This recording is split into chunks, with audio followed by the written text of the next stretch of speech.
Allô tout le monde, bienvenue sur ma chaîne YouTube. Je m'appelle Kim et aujourd'hui, j'avais envie de vous présenter les lectures que j'avais faites récemment concernant le même sujet qui est devenu une passion récemment.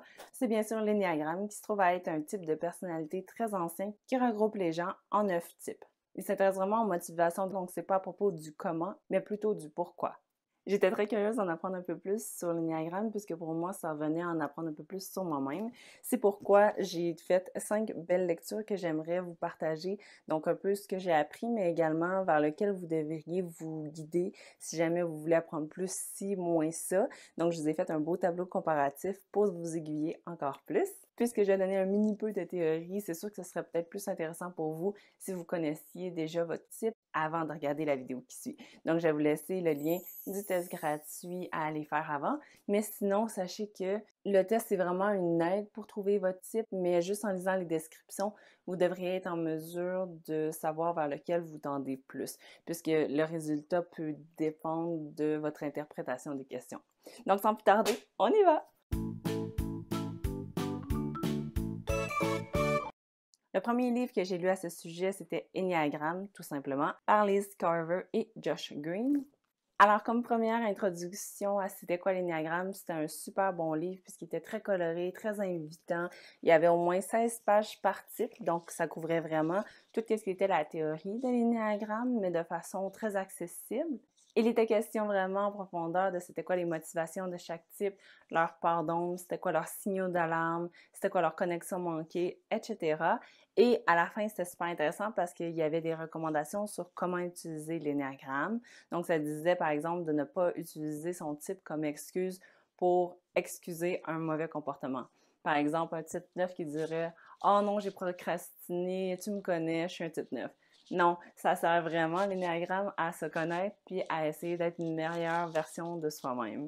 Ça disait aussi de ne pas chercher à essayer de typer tous les gens dans son entourage, ce que je suis vraiment coupable d'avoir fait puisque tout le monde autour de moi a passé le test. Alors finalement, je recommande vraiment ce livre-là parce qu'il va vraiment essayer de nous expliquer qu'il n'y a pas un type qui est meilleur qu'un autre. Chacun a leur peur, chacun a leur force, chacun a leur faiblesse.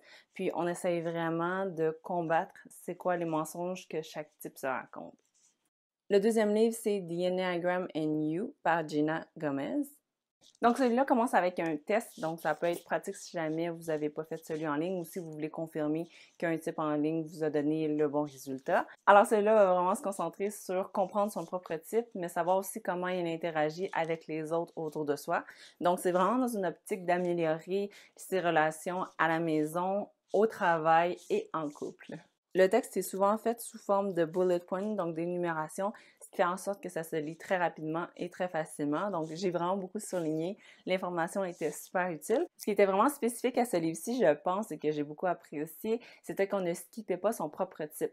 Donc, dans d'autres sources, par exemple, ça disait comment un type 3 interagissait avec un type 1, avec un type 2, avec un type 4. Mais dans celui-ci, ça nous dit ça a l'air de quoi un type 3 avec un type 3 au travail, en couple et à la maison. Donc, dans ce cas-ci, ça disait, par exemple, qu'au niveau des forces, ben, c'était très positif comme ambiance. Les deux s'encourageaient et se motivaient. Mais dans les faiblesses, c'était difficile de lâcher prise. Il y avait peut-être des jeux de pouvoir et bien sûr, des hautes attentes et beaucoup, beaucoup de compétition. Le troisième livre, c'était Take Care of Your Type par Christina S. Wilcox. Celui-là, j'ai trouvé vraiment super parce qu'il était petit, concis, mais il donnait en même temps beaucoup d'informations. Donc, il y avait beaucoup de détails sur les 9 types différents. Il n'y avait pas de test, mais il y avait au début de chaque profil une liste de « t'es un type tel si tu as tel signe ». Donc, j'ai trouvé ça vraiment pratique. Puis, ça nous donnait aussi des informations avec ces deux ailes. Si jamais vous avez oublié cette théorie-là, je vous fais un petit résumé rapide. Dans le fond, chaque personne a un type principal qui gouverne vraiment toutes ses actions, mais il peut être influencé par le chiffre avant ou après. Donc, par exemple, le type 3, il ne peut avoir une aile qu'en 2 ou en 4, puisque c'est le chiffre avant et après. Une aile peut être forte ou faible ou équilibrée. Ce que j'ai appris dans ce livre-là, c'est que même si on dit qu'un type peut être équilibré, donc influencé par les deux ailes, une va être forcément plus forte que l'autre. L'exemple qu'il donnait pour les types 1 au niveau des comparaisons, c'est qu'il disait que les 1L2 étaient plus portés à être empathiques et à penser à la communauté versus les 1L9, eux avaient plus tendance à être réservés et à avoir un point de vue plus optimiste du monde. Bref, ce livre-là a réussi à nommer plein de choses directement liées à moi. J'étais comme sort de ma tête, c'est vraiment trop précis. Puis ça pointait des anecdotes de mon passé vraiment que j'étais comme comment tu sais ça sur moi. Alors je me suis 100% reconnue et ça m'a même permis d'identifier, diagnostiquer une personne de mon passé qui était, maintenant que je me rends compte, un type 8. L'avant-dernier livre, c'était le Millenniagram par Anna Pache. Celui-ci commence avec un test et ce qui était super intéressant, c'est que l'autrice a renommé tous les noms des types. Donc le 1 qui était reconnu comme un perfectionniste s'appelle maintenant la machine. Le numéro 2 qui était altruiste est devenu le parent.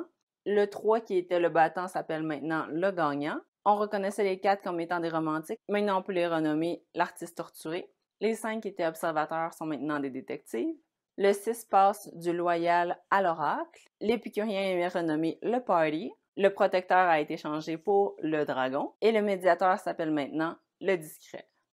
J'ai trouvé ça super bon avec toutes les références de la culture populaire. Il y avait du storytelling, mais pas trop. Il y avait des citations, il y avait plein de choses. Ça se lisait comme un magazine, presque. L'autrice a même changé la structure comparativement aux autres livres. Donc, on commence pas avec le type 1, mais avec le type 8, puisqu'elle y va par triade. Si vous savez pas c'est quoi les triades, je vous fais un petit cours de 5 secondes. Dans le fond, l'énéagramme est divisé en 3 triades, le corps, la tête et le cœur. Les triades nous expliquent comment nous prenons les informations. Donc, les 3 types dans la triade du cœur, ce sont les 2, les 3 et les 4, et ils prennent les informations émotionnellement, donc via leurs sentiments. Ils ont des sentiments sur toutes les choses qu'ils rencontrent. Appelée également la triade de la honte, ces 3 types luttent tous contre le sentiment de nullité. Ensuite, les 3 types dans la triade de la tête, ce sont les 5, les 6 et les 7. Eux prennent les informations très analytiquement, donc via leur esprit. Ce sont des observateurs qui dépendent davantage des faits et de la logique que des sentiments et des émotions. Ils sont appelés également la triade de la peur puisque ces 3 types ont tous de la difficulté à prendre des décisions et à planifier le futur. Et finalement, les 3 types de la triade du corps, ce sont les 8, les 9 et les 1, et eux prennent les informations intuitivement, donc via leur corps. Lorsqu'ils entrent dans une pièce, ils ont le sentiment viscéral de ce qui doit être fait, avant même d'avoir une pensée ou une réponse émotionnelle à leur environnement. Les types dans la triade du corps luttent tous contre le perfectionnisme et sont associés au sentiment de colère. Alors, ça faisait changement de voir le livre classé sous cet angle-ci. Sinon, c'était vraiment juste super drôle. La voix était amicale, puis ça détaillait chaque type dans des diverses situations, comme dans le trafic ou en avion. Donc, c'était vraiment comme si une amie nous expliquait c'était quoi l'énéagramme. Et pour ceux que ça intéresse, il y avait plein de ressources à la fin aussi. Et finalement, le dernier, l'énéagramme en amour et au travail par Helen Palmer. Celui-là, c'est vraiment le plus académique des 5, je dirais. Il n'y a pas d'image, pas de couleur, c'est vraiment juste du texte.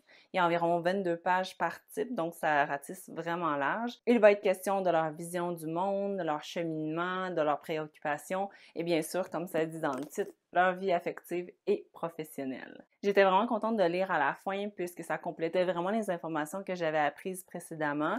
Donc, c'est vraiment une superbe ressource. À la fin, il y a des liens utiles, il y a une bibliographie. Puis, c'est ça, on va vraiment retoucher à toutes les notions qui touchent à l'énéagramme, mais vraiment en profondeur. Donc, je commencerai peut-être pas par lui, mettons. Alors, j'espère vous avoir donné envie de les lire, mais si vous savez toujours pas par lequel commencer, je vous ai préparé un tableau comparatif pour vous aiguiller encore plus. Le système que j'ai pris pour noter, c'est pas vraiment sur est-ce que c'était bon ou pas, mais plus est-ce qu'il y avait peu d'informations sur le sujet, juste assez ou vraiment beaucoup. Et les éléments que j'évaluais, c'était l'énéagramme, donc c'est quoi en général, les types, donc les profils des 9 types individuels, est-ce que c'était assez bien détaillé, la théorie, donc tout ce qui touche l'intégration et la désintégration, les triades, les sous-types, les postures, etc. Le self-care, donc comment prendre soin de nous selon notre type, et les relations entre les types. Est-ce qu'on en parlait un peu, beaucoup ou pas? Et finalement, le livre en général, est-ce que le visuel était attrayant? Est-ce que la disposition était le fun? Est-ce que le ton se démarquait? Etc. Donc, on va pas les passer un par un, là. Vous pouvez voir pas mal mes impressions d'un coup d'œil. Alors, c'est ça, le premier livre que je conseillerais à un débutant, ce serait celui-ci, puisque c'est celui que j'ai utilisé et j'ai vraiment beaucoup apprécié. Ça nous donnait une bonne vue d'ensemble sur l'étendue de ce que c'était l'énéagramme. Si vous avez l'intention d'utiliser l'énéagramme comme un outil self-help pour prendre soin de vous et des autres, j'irai avec Take Care of Your Type, parce qu'il nous donne vraiment beaucoup de conseils sur comment prendre soin de soi-même. Si vous cherchez comment améliorer vos relations au travail, à la maison ou au niveau du couple, j'irai avec The Enneagram in You. Une autre très bonne suggestion comme introduction à quelqu'un qui est plus jeune, qui veut juste s'amuser avec l'énéagramme, j'irais avec The Millenniagram, parce que c'était vraiment un ton plus le fun. Il se prenait pas au sérieux, mais les informations étaient quand même bien présentées et faciles à retenir. Et finalement, si vous êtes rendu pas mal expert ou que ça vous intéresse vraiment beaucoup le sujet et que vous avez lu déjà un livre ou deux, je vous recommanderais celui d'Hélène Palmer. En conclusion, plus je lis sur le sujet, plus ça m'intéresse, mais vous pouvez aussi vous intéresser à l'énéagramme sans nécessairement vouloir l'étudier. Juste connaître votre type, c'est déjà très très bien et vous allez en ressortir avec beaucoup de connaissances sur vous-même. Mais si je vous ai donné le goût d'en lire un ou plus, laissez-moi savoir lesquels en commentaire et likez la vidéo, ça va me faire plaisir de voir que je vous ai aidé. De mon côté, de nouveaux titres se sont ajoutés à ma liste de livres à lire. Alors si une autre vidéo sur le sujet vous intéresse, laissez-le moi savoir. Sur ça, je vous invite à vous abonner si ce n'est pas déjà fait et je vous promets que quand on va se retrouver pour une prochaine vidéo, ça ne sera pas sur l'énéagramme. Bye!